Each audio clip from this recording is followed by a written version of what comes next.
তো আমি কিন্তু পাসপোর্ট নিয়ে রেডি গলফ কান্ট্রিতে যাওয়ার জন্য। তো তোমাদের সাথে শেয়ার করব কী প্রবলেম হয়েছিল এবং কেমনভাবে তোমরা যাবে, ঠিক আছে?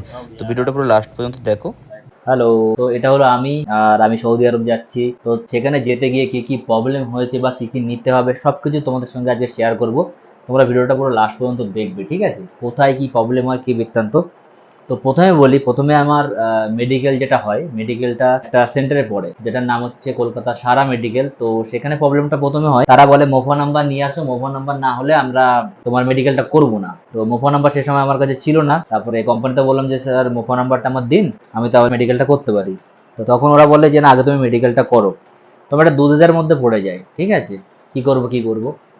আর মোফা ছাড়া সমস্ত জায়গায় মেডিকেলটা হয়, মোফা ছাড়া মেডিকেলটা হয়, এটা তোমার মাথায় রাখো। তারপরে আমি কি করলাম, অনলাইনে একটা কমপ্লেন করলাম যে গল্ফের জিএসএস যে সাইটটা আছে সেটাতে আমি একটা কমপ্লেন করলাম যে এই মোফা নাম্বার ছাড়া এই সেন্টার থেকে আমাকে মেডিকেল করছে না, তো আপনারা কি ব্যবস্থা করুন। তো ওরা মোফা নাম্বার ছাড়া আমাকে মেডিকেল সেন্টারটা চেঞ্জ করে দেয়, আমি আরেক জায়গা থেকে মেডিকেল করি এবং মেডিকেল ফিট হয়ে যায়, ঠিক আছে? ফিট হয়ে যাওয়ার পরে তারপরে যখন আমার যাওয়ার কথা ওঠে, যেটা আমি সৌদিতে যাব যেটা কথা ওঠে, সেই কথাটা তখন প্রথমে বলে যে ঠিক আছে তুমি তাহলে কলকাতার ছেলে, কলকাতা থেকে তুমি তাহলে টিকিট বুক করে দিচ্ছি, কলকাতা থেকে তুমি কলকাতা থেকে একটা কাজ করো। তো আমার প্রথম দেখছিলাম টিকিটগুলো কলকাতা থেকে ছিল দোহা, দোহা থেকে ছিল বেজিং, বেজিং থেকে তোমার তাবুক, ঠিক আছে? তো সেই রুটটা কি হয় ভবিষ্যতে, বেজিং থেকে দোহা থেকে বেজিং, এই যে যাওয়ার যে গ্যাপটা, সেই গ্যাপটা একদম কম হয়। মানে 55 মিনিটের একটা গ্যাপ হয়। 55 মিনিটের মধ্যে ফ্লাইট থেকে আমাকে নামতে হবে, নেমে ওই আরেকটা ফ্লাইট আমাকে ধরতে হবে। তার ভিতরে চেকিং করতে হবে, ঠিক আছে? চেকিং এর জন্য লাগেজ দেখো, লাগেজটা নিয়েছি আমি যেটা কমফোর্টেবল হচ্ছে এল সাইজের লাগেজ। তোমাদের লাগেজটাও দেখায় এখানে, লাগেজটা কিন্তু কমফোর্টেবল, ঠিক আছে? এল সাইজের লাগেজ, এটা দেখতে পাচ্ছ। 28 সাইজের লাগেজটা, লাগেজটা হলো 28 সাইজ, ঠিক আছে? তোমরা এই লাগেজটা নেবে, অসুবিধা হবে না আশা করি। আর 30 কিলো আমার বুকিং এর ওয়েট আছে। তো আমি এখানে বাড়ি থেকে মেপে এসেছি, মোটামুটি 27.5 কিলো হয়েছে। আর একটা ব্যাগ নিয়েছি, ব্যাগে 7 কিলো ওয়েট থাকে, তো যেটা আমার এটা 7 কিলোর কাছাকাছি হয়ে গেছে। সাথে একটা ছোট ব্যাগ নিয়েছি। আর যাবতীয় চার্জার, কি কি বলি, চার্জার, পাওয়ার ব্যাংক, এভরিথিং সব কিছু নিয়েছি, ঠিক আছে? হচ্ছে ব্যাপার।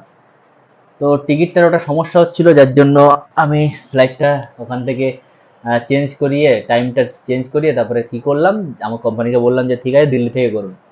তো ওনারা দিল্লি থেকে করলো। তো ফার্স্ট আমাকে কি করলো যে আমার শিয়ালদা থেকে দিল্লি আমার রাজধানীর টিকিট করে দিল, ঠিক আছে? তো আমি গতকাল সন্ধ্যাবেলা 4টের সময় উঠেছি ট্রেনে, আর আজকে দিনের বেলা 10টা, সাড়ে 10টার সময় নেমেছি। নেমে তারপরে হোটেলে এসেছি, হোটেলটা তোমরা দেখতে পাচ্ছ, এই হোটেলটাও কোম্পানি থেকে বুক করে দিয়েছে, ঠিক আছে? কোনো এজেন্ট না বা কোনো দালাল চক্র না এখানে, ঠিক আছে? ডাইরেক্ট কোম্পানির থ্রু। আর আমি একজন সার্ভে ইঞ্জিনিয়ার, ঠিক আছে? সার্ভে ইঞ্জিনিয়ার, সিভিলেও ইয়ে করা আছে, তো সিভিলের কাজও দেখতে পারি, বাট প্রফেশনালি সার্ভে ইঞ্জিনিয়ার। আর আমি যাচ্ছি হচ্ছে নিয়ম প্রজেক্টে। তো এবার এবার আমার ব্যাপার হচ্ছে যে কি কি নিতে হবে। দেখো, যা লাগে তোমার, ওখানে শীত পড়ে, আমার ওখানে শীত পড়ে, তো শীতের জিনিস নিয়েছি। চার্জার নিয়েছি আমি 2খানা, ঠিক আছে? ডাটা কেবিল নিয়েছি 2খানা, পাওয়ার ব্যাংক নিয়েছি, ঘড়ি নিয়েছি, ঘড়ির চার্জার নিয়েছি। তারপরে হেডফোন নিয়েছি দুটো, ব্লুটুথ হেডফোন একটা, এগুলো নর্মাল। তারপর ঘড়ি নিয়েছি দুটো। তারপরে তোমার তেল, সাবান, যা যা লাগে এভরিথিং সব কিছু বাড়ি থেকে নিয়েছি। পেস্ট, মানে ঘুম থেকে উঠে যেগুলো লাগে, পেস্ট, ব্রাশ, সাবান, Colgate, body oil, body lotion. তারপরে কাপড় নিয়েছি, জামা কাপড়, যেহেতু 1 বছরের আগে আসা যাবে না, তো সেই জন্য কাপড় চোপড়ও বেশি বেশি নিয়েছি। আর আমি ক্যাশ টাকা নিয়েছি, যেটা আপনারা নিতে পারেন, নেবে কিনা জানি না। আমি এই যে ক্যাশ টাকা নিয়েছি, এটা এখানে আছে কত দেখি টোটাল। আচ্ছা, এখানে ইন্ডিয়া মানিতে আমি নিয়েছি হচ্ছে ক্যাশ টাকা 5,000 টাকা, যেটা আমি এয়ারপোর্টে গিয়ে সৌদি রিয়ালে কনভার্ট করব, ঠিক আছে? এই জন্য কনভার্ট করব, দেখো আমার কাছে ফোনপে, গুগল পে সব কিছুই আছে, কিন্তু ওখানে কিচ্ছু চলবে না। আমি যদি একটা জলের বোতলও খাই বা জল কিনে খাই, সেটাও কিন্তু খেতে পারবো না, কারণ আমার কাছে ওইখানকার টাকা ছাড়া কিন্তু কোনো ভ্যালু নেই, মানে আমাদের ইন্ডিয়ান টাকার কোনো ভ্যালু নেই। আর 500 টাকার নোট যে কোনো সময় বন্ধও হয়ে যেতে পারে, তো তার জন্য তোমাকে ওখান থেকে দিল্লি এয়ারপোর্টে ওখান থেকে তোমাকে চেঞ্জ করে নিতে হবে, বুঝতে পেরেছো? তো তোমরা কমেন্ট করে বলো যদি আরো কিছু জানার দরকার থাকে, কি ব্যাপার। ও, আরেকটা মেইন জিনিস যেটা হচ্ছে আমি করেছি, সেটা হচ্ছে সিমটা আমি এয়ারটেলে পোর্ট করেছি। আমার জিও ছিল, জিও থেকে এয়ারটেলে পোর্ট করেছি। তো প্রথমে পোর্ট করার জন্য 80 টাকা নিল। তো ওরা 1 মাসের প্যাক রিচার্জ করে দিয়েছে। এবার আমি সৌদি আরবে গিয়ে ওটা 299 টাকা 1 বছরের জন্য রিচার্জ করবো, তাহলে কি হবে, আমার সিমটা চালু থাকবে, বন্ধ হবে না, ঠিক আছে? আর আমার ইন্টারন্যাশনাল রোমিংটা আমি অ্যাক্টিভ করেছি এটাতে। অ্যাক্টিভ করার জন্য তোমার আই আর স্টার্ট লিখে 1 to 1 লিখতে হবে। তাহলে কি হবে, তুমি যখন গুগল পে, ফোন পে, ব্যাংকের যাবতীয় ওটিপি কিন্তু ওটাতে আসবে, কোনো রকম রিচার্জ করা কিচ্ছু লাগবে না। জিও হলে কি হবে, জিওতে কিন্তু রিচার্জ করা লাগে 1000, 1200, 1500 করে রিচার্জ করা লাগে। তো এয়ারটেল সব থেকে সস্তা, ঠিক আছে, এখনো পর্যন্ত। তো সিমটা যেদিন আমি আসি on the way, on the train, ঠিক আছে, সেদিনই রাত্রে 12টার সময় না কটার সময় চালু হয়েছে সিমটা।